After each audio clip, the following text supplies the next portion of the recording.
we can still become millionaires from starting now with the information we know now, use this knowledge, take action, and do the work. And just leave it to time and compound interest, and it will do the heavy lifting for us. It's never too late, so we can start now and we can still get it done. Hello, everyone. Welcome back to the Azefor podcast experience, and thank you for your attention today. This is a podcast about life, and my guest today is Miss Nina Chimangha. She has been the guest on the podcast before, and she had shared with us her story of how she had paid off $125,000 in debt. I think that was in 1 year, Nina. And right now we are past that. So Nina is back on the show today, and Nina is going to be sharing us her story of post debt, what it's been like, and everything in between. Thank you for being on the podcast today, Nina. Thank you, Ida. Happy to be back and love what you're doing. Let's roll. All right. Thank you for being here. So tell me, get us up to speed. So you went to school when you got to America, you got into this huge amount of student loan debt, which you got to pay off aggressively it was a year, right? Yeah, about a year. About a year. You paid that off aggressively within a year, which is something that people still find insane. If you want to check out the full story about that, she shared the entire story on an episode. I'll put the link in the description below. But since after that, Nina, tell us what has been happening. So since after that, I just started understanding what it means to really build generational wealth, because I used to just hear, oh, it's good to build generational wealth. And given the fact that I didn't come from money, or I didn't come from wealth, at first it was hard for me to really grasp and understand what it meant by that. What do you guys even mean by building generational wealth? We don't come from money. Money was not something that was discussed in our households growing up. So I really had to understand, what do you guys mean by that? And then I was like, okay, so if you don't want to probably say work from now to 65, or have something to pass down to your kids and your kids' kids, that's pretty much what it means to build generational wealth. And that's something that I found really interested in, because given the fact that I didn't come from money, or come from a household where money was just fluid and very available, I was very interested in that, because I was like, that's something I want to leave for my generation, especially as a first generation immigrant coming to the US very young at 18 and having to figure out everything on my own. I want my generation after to be better, to do better, even the people coming after me. So I had to just start learning more about money, about good financial principles, being a good steward of money, and just understanding how to properly utilize my money so that it can grow and the money can work for me, rather than me continuously working for money. So that's pretty much what I've been doing. And then I started learning different concepts such as investing. That was something that I've never been exposed to. It's very new. So I had to learn those concepts. And now that's what I'm trying to teach other people, because I feel like so many people in my community still lack this knowledge. And my goal is to spread this knowledge so that we're all in this moving train together and no one is left behind. Okay, awesome. So how do you go about that? What are the things that you learn? What did you learn about investment, and how do you help people with that? So I pretty much learned that. So one of the most important quotes that kind of stick with me all the time, or stuck with me, is that if you can't make money while you sleep, then you're gonna continue to work your entire life. Yes. So I was like, okay, how do I make money while I'm sleeping? Because we know we have to trade our time for money. You go to a 9 to 5 job, you put in the time. At the end of the 2 weeks, you're rewarded with a paycheck. So what do you mean by I have to trade if I have to make money while sleeping? So it's like, okay, I just started thinking, think about people like Amazon. They order stuff on Amazon 24/7. It's continuously running. Like myself, I ordered something on Amazon today. So I was like, okay, this is how it works. So I had to start learning those concepts and really understanding what it means to make money while you sleep. And I realized that a 9 to 5 job, you can never make money while you sleep, because you're literally trading your time for money. And I found that the only way to make money while you sleep is through investing. And that's why I really hone on and try to understand it more, learn the concepts, and just started trading in the stock market. And when I mean trading, I'm not meaning crypto, options, pools, all of that stuff. I'm meaning long-term investment strategies to build real generational wealth, because it does take time. And I realized I was a little bit behind, because I'm just learning about this now that I'm in my early 30s, but what I want to know and want other people to know that it's not too late. You can still build wealth as long as you know the knowledge and you take action on that knowledge that you know now. Like do something about it. Don't just sleep on it. Okay, beautiful.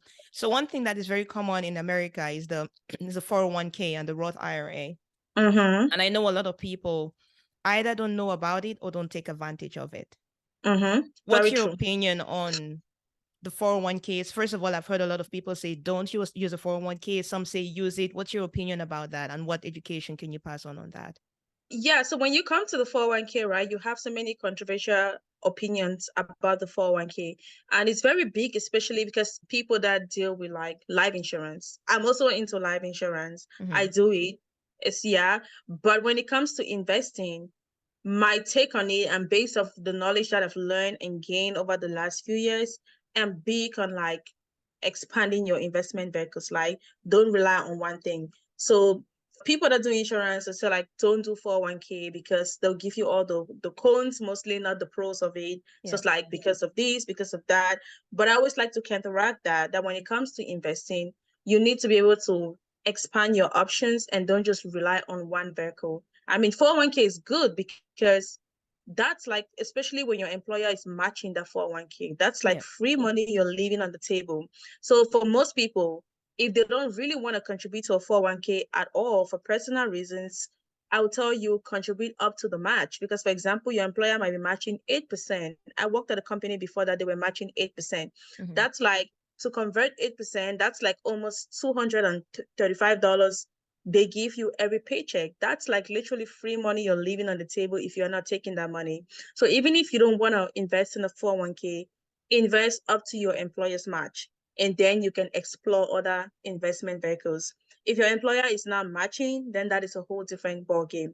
For me, I still contribute the max to my 401k to reduce my taxable income because Mm-hmm. that helps me reduces my taxable income. And what I do is that I contribute to the traditional 401k, not the Roth, because when it comes to 401k, it just depends on how you're gonna be taxed. Either Yeah. you're taxed now or you're taxed later. It's two ways. Yeah. So what I do is that I know for sure that when I get to retirement, my tax bracket will be lower. So that's why I'm doing the traditional right now to reduce my taxable income now. So I'll pay less taxes. And when I get to retirement, I will be in a lower tax bracket. So when I try to pull out that money, I'll still pay less taxes. That's how I look at it. And when it comes to the Roth IRA, that's a very good investment account because that one is a post-tax account. It's a retirement account, but it's post-tax. So everyone should be taking advantage of that. And that's why the IRS limited the amount you can put there, only 6,500, because they know how good of an account that account is. It grows tax-free. So whatever money you have in retirement, you don't have to pay any more taxes because you already pay the taxes upfront. Yeah, awesome. So for those, that's applicable to those in the USA. For those who are listening to this and you're in Canada, the equivalent of both of those for the 401k, the traditional 401k, the equivalent of that is the RRSP. It's going to be treated Yes. in exactly the same way. And then the equivalent of the Roth IRA in the USA is the TFSA in Canada. Mm-hmm. The thing you need to pay attention to, and which a lot of people forget to do that, once your money gets put into those accounts, you need to then invest it, right? Because it's just an Yes. account. Some people send money in there and they say, oh, I'm contributing, but if you give an instruction for it to be invested, the answer is, oh, Right. what are you talking about? Well, look and see if it's sitting in a savings deposit or if it's being invested. Is that the same thing for the US? Yes, especially with the 401k, you don't really have to worry about that because your employer picks the options that you're investing in. So they will pick something for you, and you have people in the HR department that are following up on that. So you don't really have to worry about that because in most people, when it comes to 401k, especially when we are like novice in this investing journey, what I do is that I just pick a target date fund. So I just target the date I have to retire. So right now, based on my age, it's showing that I'll probably go on retirement in 2065. I just pick a target date fund. It's just easy for me than trying to like pick so many different funds, mid caps, small cap, medium cap. It gets so complicated. So Yeah. what I would encourage everyone is just pick a target date fund and it's gonna balance and readjust as you age and you get closer to retirement.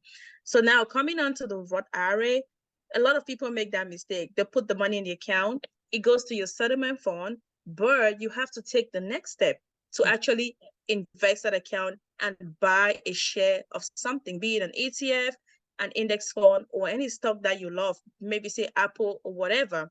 But some people don't know that step. And that's why when I'm like teaching people, guys, that's what I really teach people. I'm like, oh, I just put the money there. No, honey, you have to invest that money. If you don't invest the money, you're going to come back next year and you're just going to see your 6,000 sitting in that account and you'll be wondering, I thought I was investing, what's happening to the stock market? But no, you didn't take that next step. And when you open your account, if you don't see no fund that you're investing in, like an index fund or a mutual fund, it means that the money is just sitting in a settlement fund and you actually have to move it. And then when you do that, what I encourage people now is that they should automate the investments now, so that it takes away the stress from you now. When you automate it, when you take that further step, automate the investments, and then everything just runs on autopilot. You don't have to worry about it again. So that's how I always like coach my clients or anybody or anyone that asks me the question. I make sure that I give them these 3 practical steps they have to take to make sure that they are invested.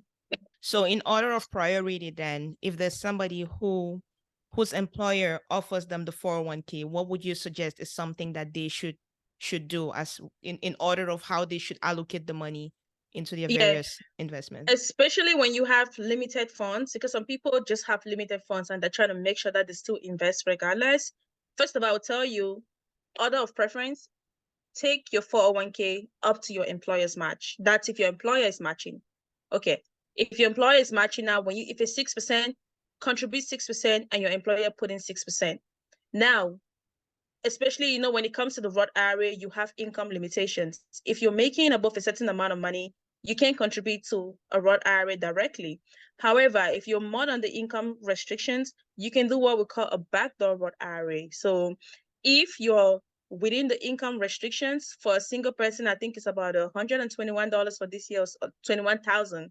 That is your net income. Then go ahead and fund your Roth IRA, because that is a really good account and I want you to take advantage of that account.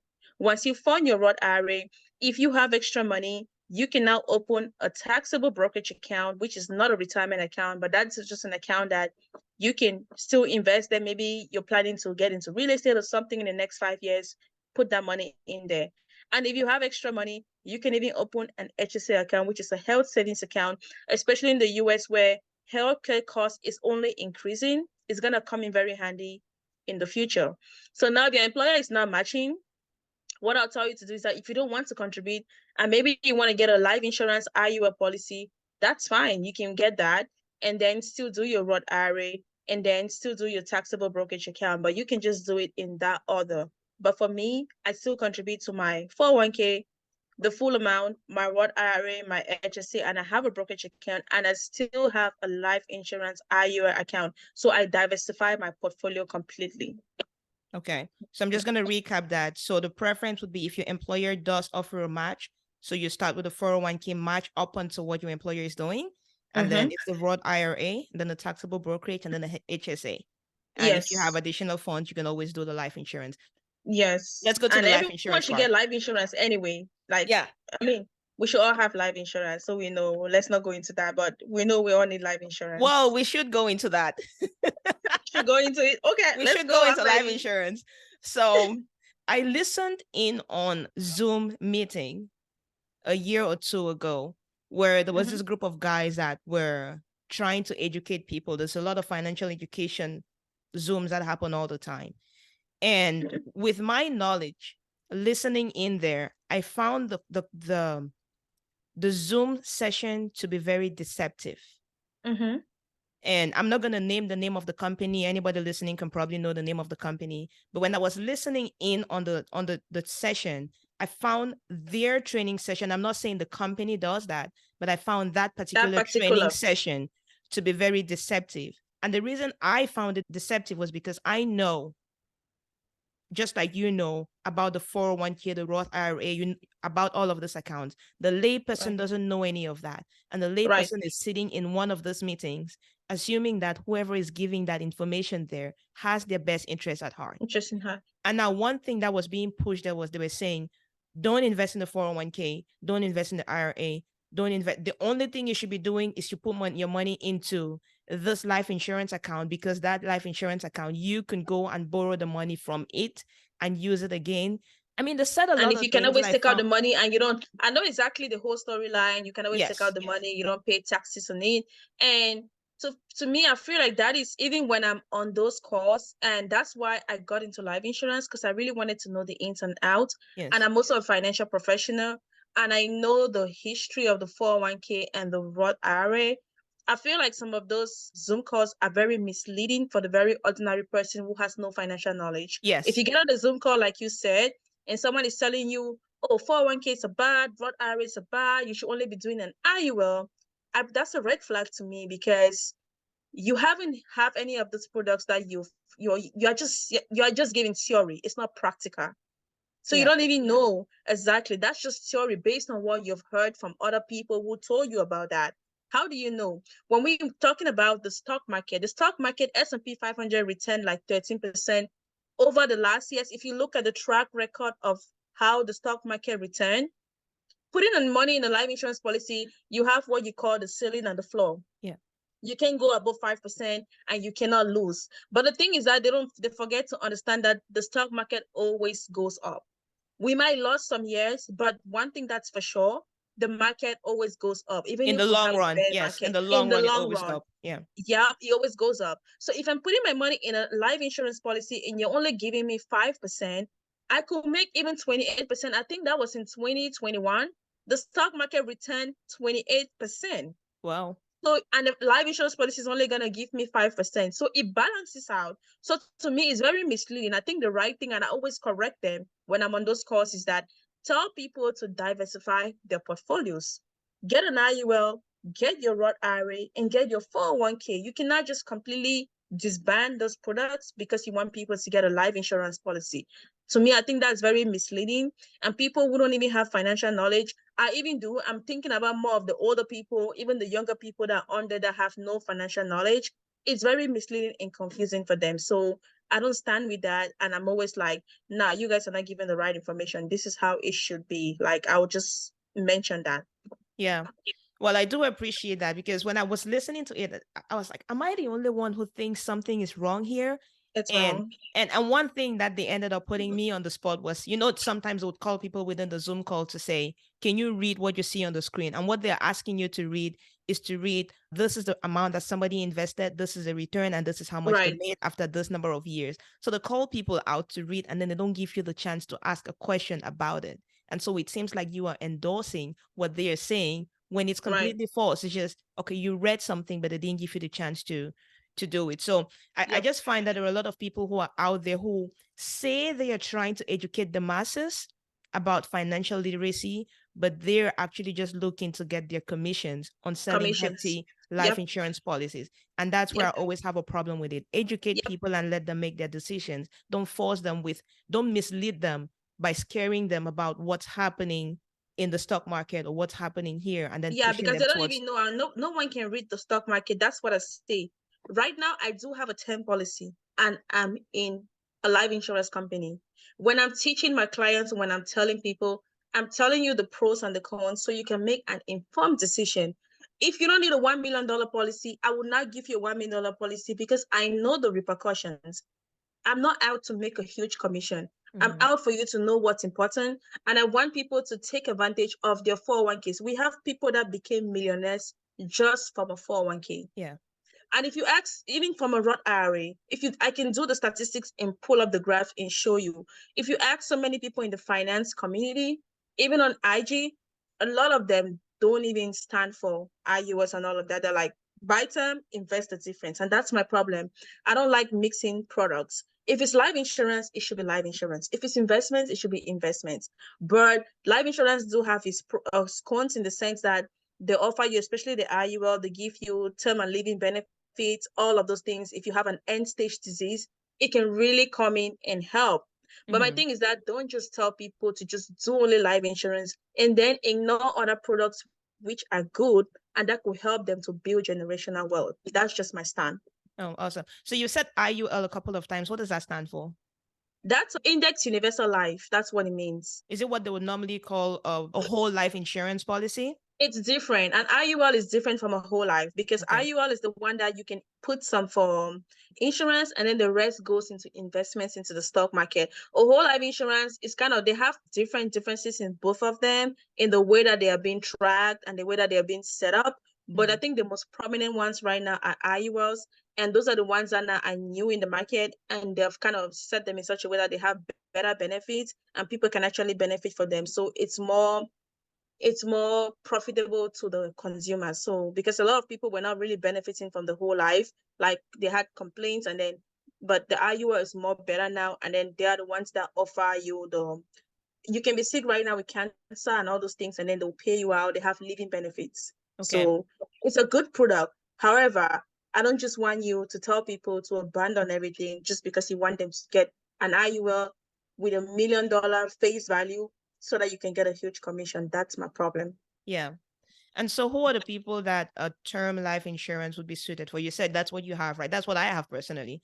So, Yeah, and I have my reasons for taking that, because I mean, we can go into that, but I have my reasons for taking that because financially I have the trajectory on which I am going.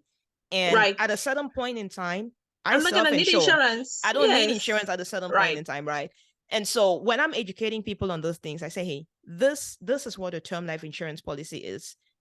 Yep. This, if your plan is in this direction, then at a certain point in time, okay, You're gonna be a insurance, millionaire. exactly, and the insurance is meant to, I mean, we could argue about this and people listening can argue about this, but in my opinion, the insurance is meant to Exactly for what it's replace meant. your income. Insure. Yes, Yeah, replace your income, or the people replace your income when you're gone, for the people who depend on you rely on it. and we rely on it. And so if you're taking, for example, a 25-year term insurance and you have a newborn, even in 25 years, when the They're gonna be insurance is adults, off, they are 25 years old.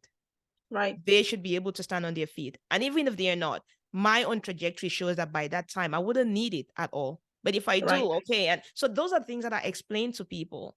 And those are things that I find some people don't take the time to explain Explain. so that somebody can make an informed decision. Decision.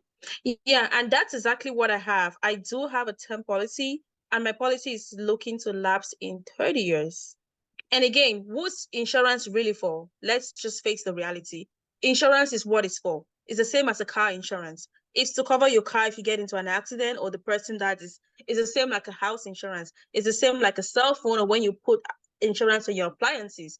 I don't even have kids right now. Insurance mostly is for people who have kids. When you have people who Depend depend on on you. you. Yes. If you pass away, you have 1, 2, 3 kids, you want them to at least be comfortable so they can probably maybe have your befitting burial and have something for the kids to fall on, especially when they're so young.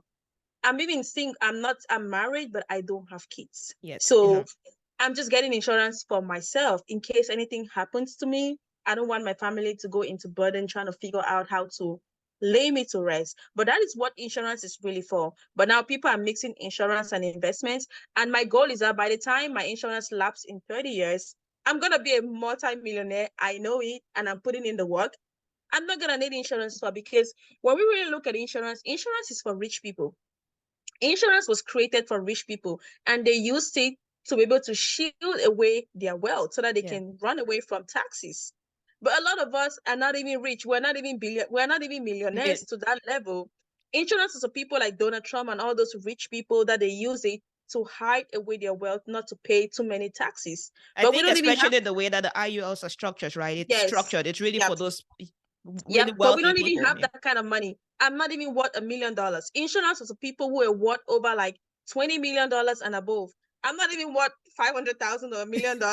So I'm just like, I don't even need that kind of big insurance. It was for the rich people. And that's why when you see they're talking about insurance, they say how the rich use insurance as a wealth building tool, because it's for the rich. We are not rich. We are just middle class. We're not in that level or in that tax bracket. So that's what insurance is all about for. And that's why I have a term insurance.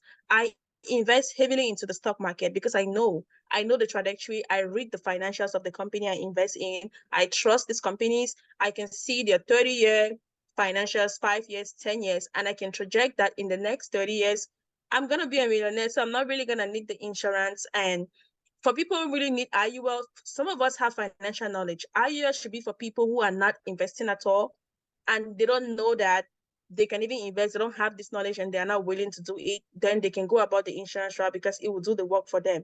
But me, I'm a financial professional. I know what to do. And I already know that I'm seeing 20, 30 years from now what my future is going to look like and be like. Yeah. Yeah. I think the education component is something that seems to be available right now, but it's very misleading. And I'm happy that there are people like you out there who are actually telling it like it is, educating Yep. people the right way so that they can make the decisions for Mm-hmm. themselves and with your guidance, right? Right. So yeah, so if there's anybody who's listening right now who wishes to contact you, what's the best way to reach you and how do they get to work with you? Well, they can reach me on my Instagram. It's numbers with Nina, numbers with Nina, no hyphen, nothing, just one straight letter. And everything literally goes on from there because I'm still trying to like really build my page. And this is what I'm really doing. I'm trying to really teach my community about investing and the importance of investing. And even though a lot of us are starting late, I want us to understand that it's not too late. We can still become millionaires from starting now with the information we know now. Use this knowledge, take action, and do the work. And just leave it to time and compound interest, and it will do the heavy lifting for us. It's never too late, so we can start now and we can still get it done. So I just don't want anyone to be discouraged, and I want everyone to have an open ear. Take your finances seriously. If you have debt, I know we're in a almost, they keep saying we're in a recession every day, in a very high inflationary period. People are struggling, but nonetheless, let's put our finances at the forefront because we have literally seen that everything around our life surrounds our finances. We live in a house because of finances. The options you have in life is because you structure your finances the way you want it to be. Everything around our life rotates around finances. So it's really important that we take that step to really manage our finances. And if you need help, you can definitely contact me because that's what I do, help people. I had so much debt, credit cards, student loans, personal loans. So I've been there. I know if you need help, you can contact me and we can definitely set up a plan to help you and start investing, most importantly, because that's the only way you can make money while you're sleeping. No job, no business, nothing that you're trading your time for money. Whoever give you the money, the stock market will give you, period. And one other thing that people seem to forget to do is to invest in themselves, which is to Yes. self-educate. They talk about personal development. I don't think that's Yes. something that people do a lot. They just Especially our because African people. especially to yeah, because a lot of people are still in that rat race, right? Which is people use the phrase in the rat race to generally refer to people who work 9 to 5, but not Nine to everybody who five. is in the 9 to 5 is in the rat race. The people that are in the rat race are the people who pretty much living hand to mouth, who need that thing that they go to do and they don't even enjoy it. If you are Right. doing something that you enjoy on a daily basis and you yes, it's 9 to 5, no, it doesn't matter, right? But if you're stuck in that rat race and usually it's because of your finances, you have put yourself in a position where financially Right. you cannot make those options, you cannot make those choices, you don't have the liberty to make those choices. Mm-hmm. This is your wake up call. You have to get up, you have to do something, you have to take matters in your own hand. And there are people like Nina out there in the community. I am here out in the community. I'm based in Canada. Nina is based in the USA. We basically do similar things when it comes to educating on the personal Mm-hmm. finances side. I don't sell any of the products, but Nina is able to help you actually go get those products that you need, be it the insurance, be it help you to set up your 401ks, right? You tell people how to Yep. set up a How to set 401ks it and all up. of those Your things. Roth IRA, the Yeah, brokerages to use. Mm-hmm. yeah. So if you would like to reach out to Nina, please reach out to her on Instagram. It's numbers with Nina. Numbers with Nina. I'm gonna put the information on how to contact right at the bottom. Yep. And before we wrap up, Nina, do you have one more final word to offer to anybody who's listening so far? Well, I just want to like tell anyone who's listening and anyone who's struggling that just know that there's always a way out, and it's very possible. Like Ida said, invest in your personal development. And sometimes don't look at, sometimes because we look at how much I'm spending versus the value. Look at the value you're getting out of this. Even if it means to hire a professional, look at the value you're getting out of it, invest. If you need help, seek for help. And sometimes you can't just go searching for help on the internet. There's just so much you can find, be it on Google or YouTube. You just need someone who have been there, done it, to help you just cross all the roadblocks that you're gonna face and make it even faster for you. Because one thing that's for sure, that the best time to start investing was 20 years ago. The next best time is now. It's today. And the next best time to take action, it's now and today. So if you're feeling under the weather, you're tired, you're just like, I can't do this, I need help, I'm stuck, and just feeling frustrated, I've been there, and that's why I decided to change my financial situation. I just want you to know that it's doable, it's feasible, but just have the open mindset to be able to learn and willing to ask questions as you go along and seek professional help if you need it. We're here to help. And again, people who are fiduciary, that you can trust them and they'll give you the right information, because it's very important as well.